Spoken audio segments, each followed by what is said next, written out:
Somewhere in your cruise booking confirmation, wedged between the luggage tag instructions and the reminder about your dining time, there's a PDF. It runs to 20 or more pages, dense, formatted like a legal brief, with section headers and subclauses and a lot of phrases like notwithstanding the foregoing. You scrolled past it, clicked I agree, and went back to looking at pictures of the pool deck. That document is the cruise line's pre-written answer to every friction moment you're going to have on that ship. And there are 3 or 4 moments on a typical cruise where it stops being background noise and quietly changes what you thought was going to happen. Here's what those moments actually look like. Day 3. You're somewhere at sea, maybe after breakfast, and the captain's voice comes over the PA. The tone is calm, almost cheerful.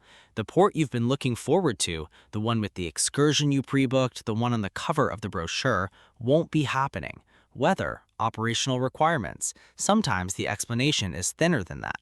There'll be a different stop instead, the captain says, and guest services is available if you have questions. So you go to guest services. There's a line. You wait. The agent is pleasant, professional, and genuinely sorry. You ask what the cruise line is going to do about the missed port. Most people expect a negotiation, a partial refund maybe, a future cruise credit, something that acknowledges what was lost. At most major cruise lines, what gets processed is a refund of the government taxes and port fees collected on behalf of that port, a modest amount reflecting what the line actually paid to the port authority on your behalf. At some lines that have shifted to all-inclusive pricing like Holland America and Princess, even that refund is no longer automatic when a port is substituted rather than simply skipped. Here's the thing most passengers don't realize until that moment. The itinerary isn't the product. The itinerary change clause in the ticket contract gives the cruise line the right to modify, substitute, or skip any port at any time for essentially any reason. What you paid for, legally, in the language you agreed to, is the voyage, the ship, the stateroom, the meals, the shows, the pool, the casino. The destination is listed as an itinerary, not a guarantee. Alaska Cruise and Caribbean Cruise are marketing categories. The contract defines the product as transportation and hospitality. The port authority fees you paid on behalf of the port you're not visiting, those come back at most lines. The rest of the fare isn't part of the conversation. The guest services agent isn't being evasive. There's nothing to negotiate. The contract settled this before the ship left the terminal.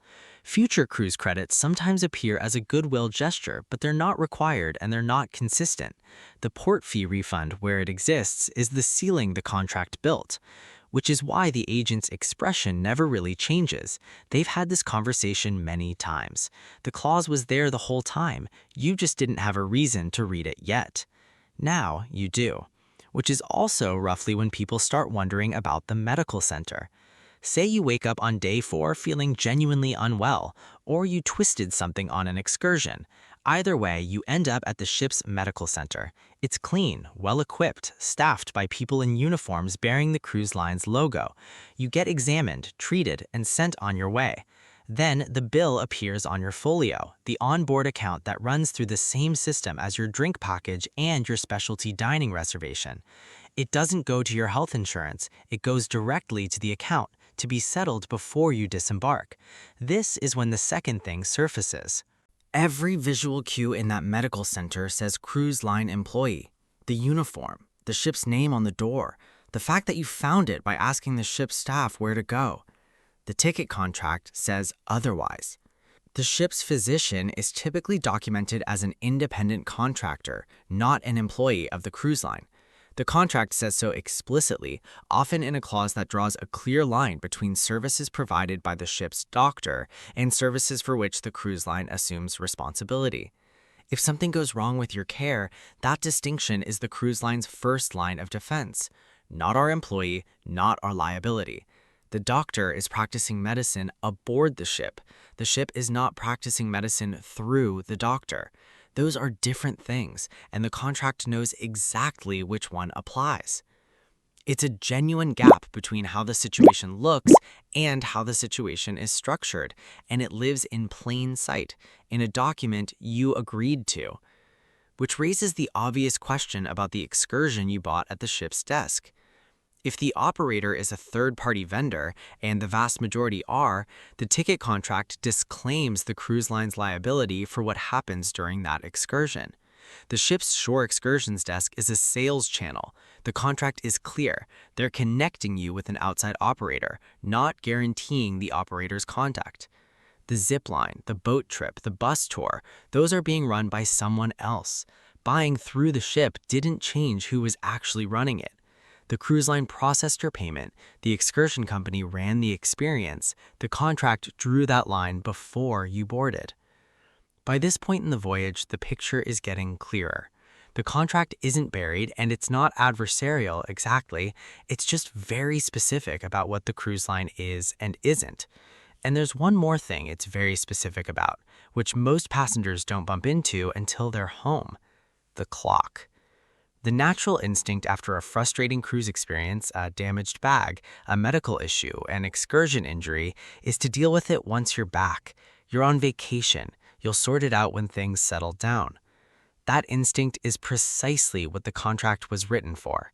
Damaged luggage at many lines has to be reported before you leave the terminal, not when you get home, not the next day. At Carnival, this is explicit in their published policy. A claim filed after leaving the terminal will not be considered.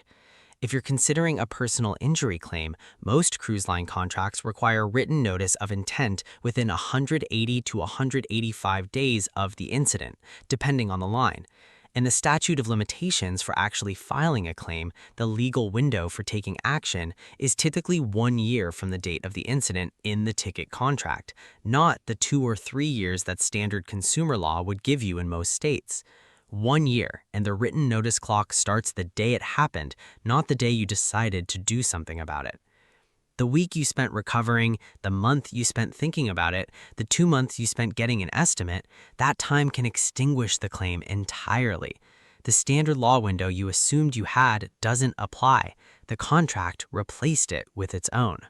And if you do decide to pursue something formally, the Forum Selection Clause, a provision that specifies where disputes must be filed, typically points to a specific federal court. For most major cruise lines departing U.S. ports, that's the Southern District of Florida in Miami, regardless of where you live. A luggage dispute becomes a plane ticket and a hotel and attorney fees before you filed a single document. The clause doesn't make claims impossible, it makes small ones economically irrational to pursue. That's not an accident. This is where travel insurance stops being an upsell and starts looking like the most structurally rational thing the contract itself is pointing you toward. The gaps the ticket defines, medical costs billed to your folio, luggage liability typically capped somewhere between $250 and $500 depending on the line, evacuation costs if things escalate, trip interruption if a covered event forces you home early, those gaps are exactly what a standard cruise travel insurance policy is built to fill. Veteran cruisers know this. They check the bag before leaving the terminal. They already know the port fee refund, where it applies, is coming before they get in line at guest services. They bought the travel insurance within a couple of weeks of their initial deposit, which is usually the window for locking in the pre-existing condition waiver. They board differently because they read what they agreed to. Next time you see someone at the guest services desk a little frustrated, asking firmly why they're not getting more back for a skipped port, you'll know the contract had already answered, before the sail away, before the first drink at the pool bar. That PDF in your confirmation email isn't fine print. It's the operating manual for every friction moment on the ship. That's another one for the cruise files. If you want to learn more about what goes on behind the giant cruise ships, everything from the scams on board to the secrets below deck, subscribe, like, and share. Thanks for watching, and I'll see you in the next one.